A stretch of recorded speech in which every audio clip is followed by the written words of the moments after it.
Então, dentro do 454, a gente já vai começar falando sobre isso, e ao longo da aula a gente vai falando de outras vantagens das tecnologias de sequenciamento de nova geração em relação às tecnologias antigas. No caso do 454, essa tecnologia dispensa a clonagem, como eu já falei, tem baixo custo comparado aos outros métodos existentes anteriormente, e o sistema de sequenciamento é cerca de 100 vezes mais rápido quando comparado ao método de Sanger padrão. A eficiência e a rapidez na técnica foram comprovados pelo ressequenciamento do genoma da bactéria Mycoplasma genitalium, com 508 mil pares de base, com 96% de cobertura e 99,96% de precisão num único processamento de 4 horas. Então a gente consegue sequenciar um genoma inteiro em horas hoje em dia. Né? A tecnologia tem avançado tão rápido que a gente está conseguindo fazer isso rapidamente hoje em dia. Então aqui a gente tem um esquema do processo de sequenciamento usando a plataforma 454. O sequenciamento é dividido em 3 etapas. A etapa A é o preparo da amostra, a etapa B, PCR e emulsão, e a etapa C, sequenciamento. Aliás, essa figura e boa parte do texto para essa aula eu estou usando como base do livro de genômica. Eu vou colocar o link dele na descrição para vocês baixarem também. É gratuito em PDF e está disponível online, então depois eu passo esse link também para vocês. Então nessa figura em A a gente tem o DNA, que é fragmentado aleatoriamente. A gente pode fragmentar ele, como foi falado, utilizando sonicação ou enzimas de restrição, por exemplo. Esse DNA fragmentado aleatoriamente é ligado a adaptadores. Aqui no caso da figura seria o A em verde e o B em vermelho aqui, os adaptadores, em suas extremidades, permitindo que os fragmentos ligados a esses adaptadores possam ser separados, caracterizando assim a biblioteca. Então, eu vou pegar só o DNA que tiver com esses adaptadores ligados nele para poder utilizar para o sequenciamento. Em B, os fragmentos da biblioteca são ligados às microesferas magnéticas por meio do pareamento do adaptador B por intermédio de sequências curtas complementares a este adaptador, presentes na superfície da microesfera.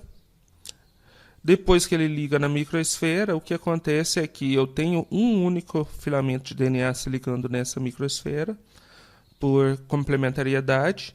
Eu vou colocar essa microesfera em emulsão, em óleo.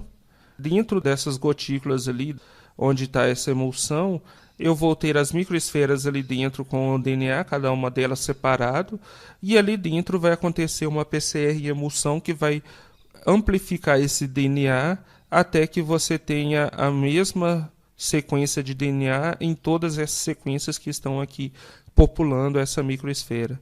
Então, apenas um único tipo de fragmento se liga a uma determinada microesfera.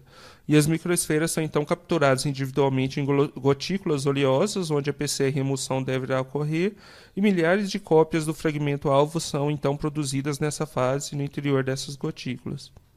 Vale lembrar aqui, então, que outras metodologias também vão utilizar essa amplificação utilizando microesferas. A gente vai falar em emulsão, a gente vai falar em outras aulas sobre isso também, então é bom lembrar deste método de criar a biblioteca. Então, em C, as microesferas ligadas a sequências-alvo de fita simples são capturadas individualmente em postos no suporte de sequenciamento, e em seguida são fornecidos reagentes para a reação de pirossequenciamento. Então eu vou garantir que em cada pocinho desse eu vou colocar apenas uma microesfera, que apenas uma microesfera vai estar entrando ali dentro com um único DNA, então um único DNA é sequenciado em cada pocinho. E logo após eu vou colocar os reagentes aqui, a sulfurulase vai pegar o fosfato inorgânico que é gerado a partir do sequenciamento, transformar em ATP, para transformar através das luciferase em oxiluciferina e luz. E aí essa luz vai ser captada por uma câmera que vai captar em todos os pocinhos, em todo o material ao mesmo tempo. Então ela vai sequenciar todos os poços ao mesmo tempo do genoma inteiro. Então, posteriormente, esses pirogramas são decodificados por softwares especializados, resultando numa sequência de nucleotídeos única, representando cada bi de microesfera da placa. No caso do Illumina, o princípio da metodologia é similar ao que foi proposto por Sanger, pois a gente tem a síntese de uma fita DNA complementar ao DNA-alvo, utilizando DNA polimerase, e os nucleotídeos terminadores marcados com diferentes fluorófilos também aparecem aqui.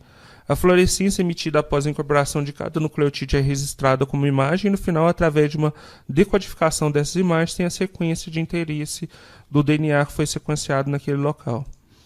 Então, aqui no caso do Illumina, em A, a gente tem a fragmentação do DNA a ser sequenciada através de um processo que pode ser, como eu já falado, sonicação, nebulização, etc.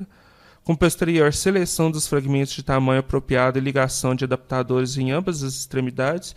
Então aqui está da mesma forma que foi lá no outro caso, eu vou ligar adaptadores em cada um e vou ligar, depois eu ligo isso, só que em vez de ligar em microesfera, eu ligo esse fragmento de DNA em uma placa de vidro, que é chamada de flow cell, densamente povoada por adaptadores complementares aos adaptadores contidos nas extremidades dos fragmentos, de maneira que os fragmentos possam então se ligarem à placa.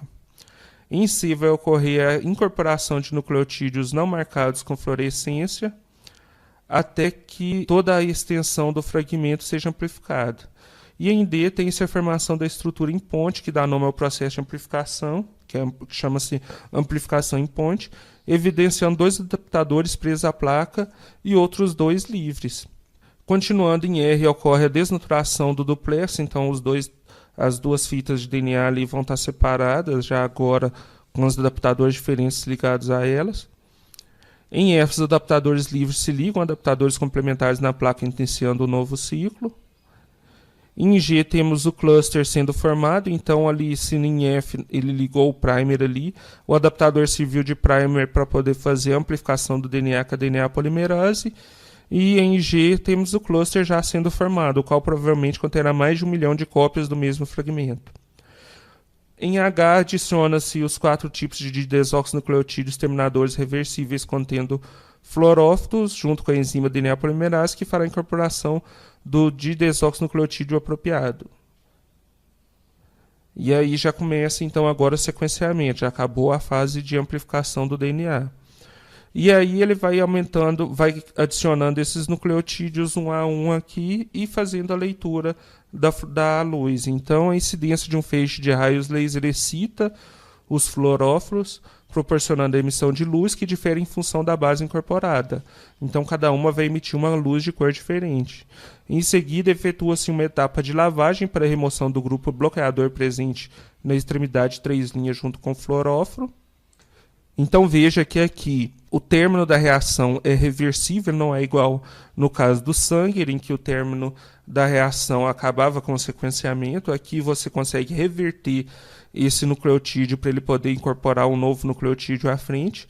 Então você reverte o processo com terminadores reversíveis e uma imagem contendo a cor da fluorescência captada para cada posição dos clusters na placa de vídeo. Para ter uma ideia da quantidade de imagens geradas, cada corrida pode conter até 400 milhões de clusters. Então, cada uma dessas luzinhas aqui é pega na foto e é identificado então qual nucleotídeo que está crescendo em cada um desses pontos, desses clusters onde que tem essas luzinhas. Esses ciclos se repetem até que toda a extensão do DNA seja polimerizada. Então, em I ocorre o registro da imagem correspondendo à incorporação do primeiro didesoxinucleotídeo. J e K representam os sucessivos ciclos de incorporação de desoxinucleotídeos marcados, incidência de raio laser, emissão de luz e registro da imagem. Por fim, as imagens registradas em cada ciclo são então decodificadas para determinar a sequência de bases de cada cluster na placa. A flow cell ela pode ser dividida, além disso, em regiões chamadas de canaletas, canais ou linhas. No entanto, dependendo do objetivo do pesquisador, é possível sequenciar várias amostras por região, multiplex. Para isso, é necessário adicionar um pequeno adaptador que difere para cada uma das amostras serem sequenciadas, e o número de amostras serem sequenciadas em uma única corrida está diretamente relacionado com a cobertura desejada na reação. Então, quanto mais amostras eu coloco, menor é a cobertura para cada amostra. Se eu coloco menos amostras, eu vou ter uma maior cobertura para aquela amostra lá. A quantidade total não varia de sequências que é gerada nesse sequenciamento. Por fim, a gente tem a metodologia do SOLID, Sequencing by Oligonucleotide Ligation and Detection. É um sequenciamento por detecção da ligação de oligonucleotídeos na sequência de DNA.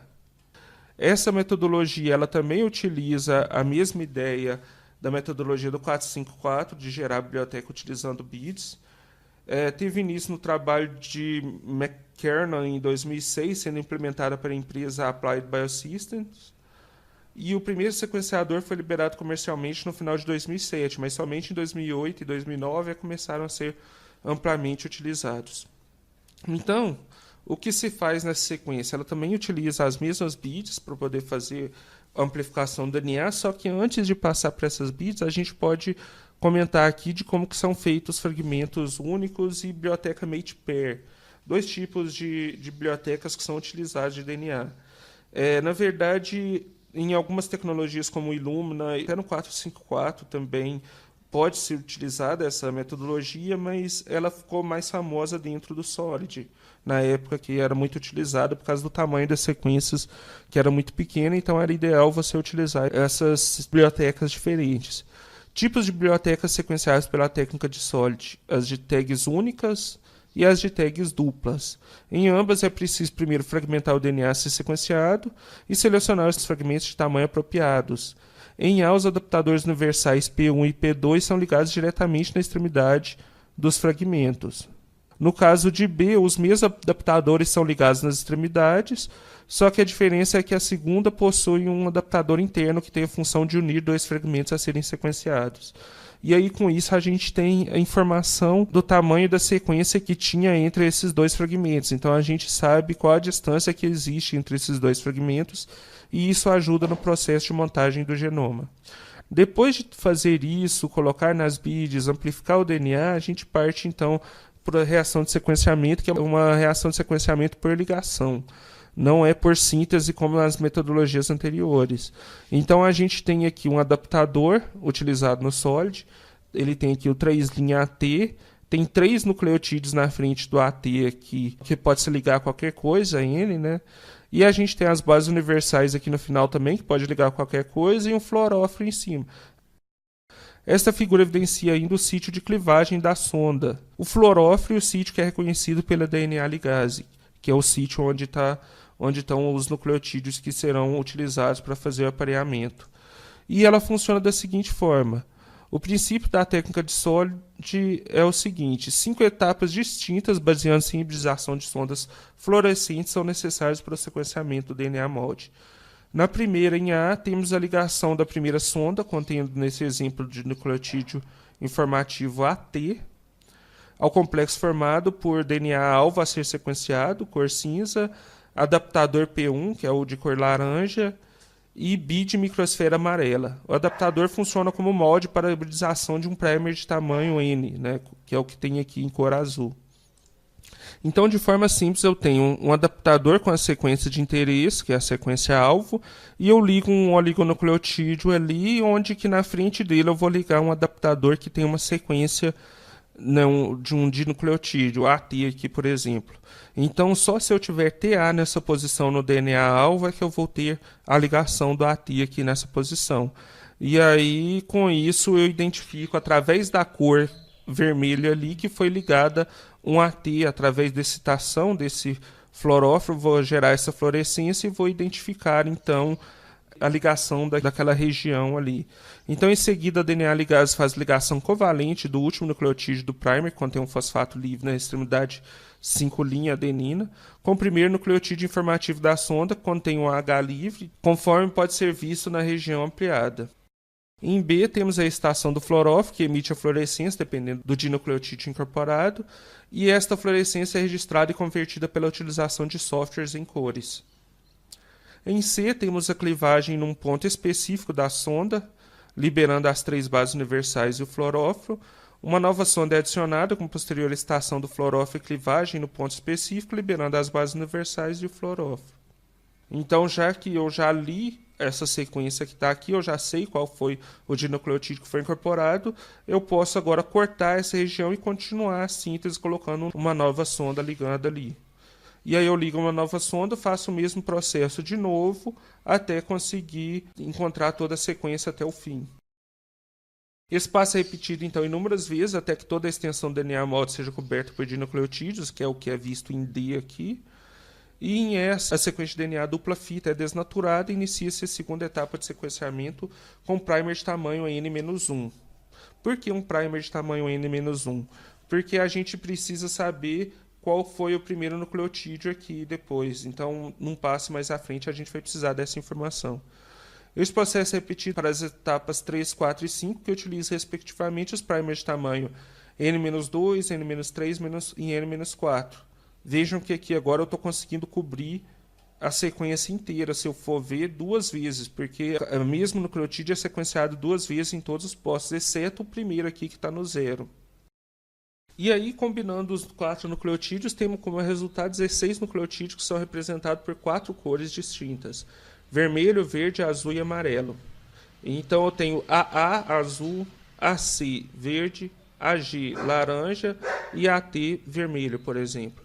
Consequentemente, como a gente só tem 4 cores para 16 combinações, é preciso utilizar a mesma cor para representar 4 de nucleotídeos diferentes.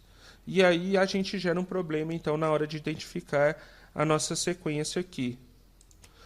Por exemplo, se a gente encontra que a sequência em um determinado posto é vermelho, verde, azul e laranja em sequência. Se eu for olhar aqui nessa tabela, o vermelho pode ser TA, GC, CG ou AT. Então a gente tem um problema aqui porque não tem como a gente descobrir qual que é a primeira sequência. E por isso, então, a gente utiliza aquele primeiro oligonucleotídeo N-1 para poder encontrar a sequência. Porque daí eu sei qual nucleotídeo que eu tenho primeiro e eu utilizo ele para poder descobrir qual é a sequência. Então, por exemplo, se eu te disser que o oligonucleotídeo N-1 ele tem um A ali naquele local, então o seu primeiro dele é vermelho, então A com T é vermelho. T verde com G. G azul, G com G. G amarelo, G com A. E aí eu tenho que a sequência é ATGGA, ok? E é assim que ele faz para identificar todas essas sequências. E só para completar, vale a gente lembrar aqui, então, das diferenças entre as tecnologias de primeira geração e as de segunda geração ou de nova geração. Que nas tecnologias de nova geração, o DNA sequenciado é bem menor. Então você consegue sequência aí de 200 pares de base. No sólido no começo era de 25 a 30, chegou a 50, 60, depois 100, mas as sequências são bem menores. Segundo, você utiliza, na verdade, uma biblioteca montada utilizando matriz sólida para poder amplificar o DNA, e por isso não precisa passar em bactérias, por exemplo, e por isso é muito mais rápido.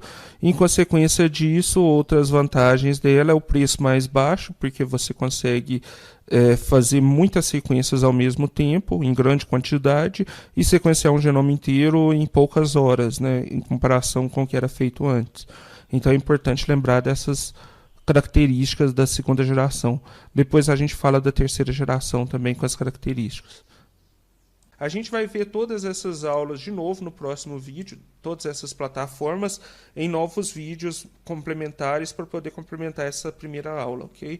E aí a gente vai ficando por aqui então. Até a próxima, pessoal.